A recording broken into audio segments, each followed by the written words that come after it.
लड़कियां हैं, इन 5 लड़कियों का नाम लेकर एक कनेर का फूल और एक दुर्वा जो भगवान शंकर को उत्तर की ओर मुख कर कर शिवलिंग पर समर्पित कर देता है और एक लोटा जल धीरे धीरे शंकर भगवान को अपने मन की कामना कर कर जिस उलझन में वो फंसा हुआ है, जिस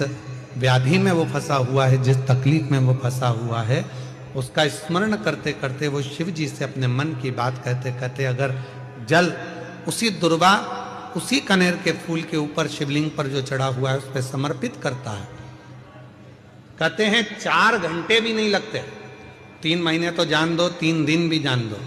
4 घंटे भी नहीं लगते और देवाधिदेव महादेव उस व्याधि से लड़कियां हैं, इन 5 लड़कियों का नाम लेकर एक कनेर, एक बेलपत्र, 3 शमी पत्र, आप कभी दिल से, कभी मौका मिले हृदय से अशोक सुंदरी वाली जगह का स्पर्श कर कर भगवान शंकर के शिवलिंग पर एक बार समर्पित कर कर देखना, क्या बाबा ने तेरे घर में धन और वैभव दिया कि नहीं दिया। एक बेलपत्र, बहुत बड़ी विषमता में फंसे हुए, बहुत बड़ी समस्या में गिरे हुए हो, बहुत तकलीफ घर में चल रही है, बहुत कष्ट है, 12 बेलपत्र,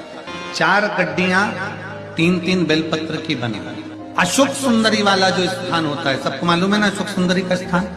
अशोक सुंदरी वाला जो स्थान होता है वो 12 की 12 बेलपत्र की 4 जो गड्डियां हैं, वो गड्डियों को 4 बेलपत्र का जो क्रम है वो पूरी गड्डियों को, तीनों चारों को ले जाकर शंकर भगवान के उस सुंदर अशोक सुंदरी वाली जगह पर केवल महीने की, किसी भी महीने की 2 प्रदोष आप अपने हृदय से बाबा की अशोक सुंदर वाले स्थान पर समर्पित कर कर एक लोटा जल शिव जी को उत्तर की ओर मुख कर कर समर्पित करें। कारकोटेश्वर महादेव का नाम लेकर समर्पित करिए, कैसी भी विषम परिस्थिति चल रही होगी उसका हल निकल ही जाए। बहुत बड़ी शिव महापुराण की कथा तो ये तक कहती है कि अगर जिंदगी में कोई नशा करने वाला व्यक्ति हो ना, जिसको बहुत दारू का नशा या चिलम का नशा या चरस का नशा या अन्य, बेलपत्र के अगर बीच वाले पत्ते पर गौ माता का घृत, गाय के दूध से बना हुआ घी अगर बीच वाले पत्ते पर लगाकर शंकर भगवान को समर्पित करा जाए और वही पत्ते को उठाकर भगवान शिव जी का प्रतिवशेश्वर नाम लेकर अगर वही पत्ता उठाकर कोई बहुत नशे में धुत अगर व्यक्ति रहता है और उस व्यक्ति को प्रत्येक सोमवार को एक पत्ता गाय के घी का बीच वाली पत्ती पर लगाकर शिव को चढ़ाकर कृतिवशेश्वर नाम भगवान का धारण कराकर उस पत्ते को वापस लाकर नशा करने वाले व्यक्ति को अगर ज्यादा से ज्यादा 11 सोमवार भी अगर वो पत्ता खिला दिया तो वो धीरे धीरे नशे से दूर होता चले जाता और उसका नशा छूटते चले जाता। शिव महापुराण की कथा तो और निवेदन है, बाबा भोलेनाथ जी से कहते रहना, हमारे घर में गाड़ी देना पर अभिमान मत देना, हमारे घर में बंगला देना पर अभिमान मत देना, हमारे घर में फैक्ट्री देना पर अभिमान मत देना, हमारे घर में नौकर चाकर देना पर अभिमान मत देना, हमारे घर में धन दौलत देना पर अभिमान मत देना। क्यों? क्योंकि जब व्यक्ति के धन बढ़ता है, सत्ता बढ़ती है, वैभव बढ़ता है, प्रतिष्ठा बढ़ती है, दौलत बढ़ती है, वैभव बढ़ता है, तो अभिमान भी बढ़ता है और जब अभिमान बढ़ता है तो एक ना एक दिन वो अभिमान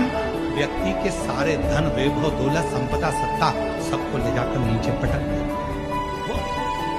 सब कुछ देना पर अहम मत। और निवेदन है,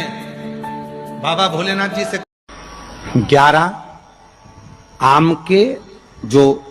पत्ते जिस डाली में लगे होते हैं,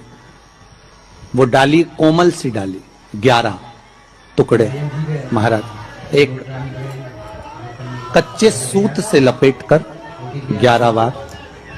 उसका भाग, जब उसको लपेट लोगे इस तरह से इकट्ठा करके, आगे का जो भाग है 11 बार कच्चा सूत लपेटने के बाद जो भाग पीछे का आगे का कोई भी हो उसको शहद में डुबाकर शिव जी को समर्पित कर दो। किस जगह पर रखना है? अशोक सुंदरी का स्थान है महाराज, उस जगह पर शहद का मुख, जो शहद आपने भिंगोया है, उस शहद का मुख शंकर जी की ओर कर कर इन्हीं नवरात्रि में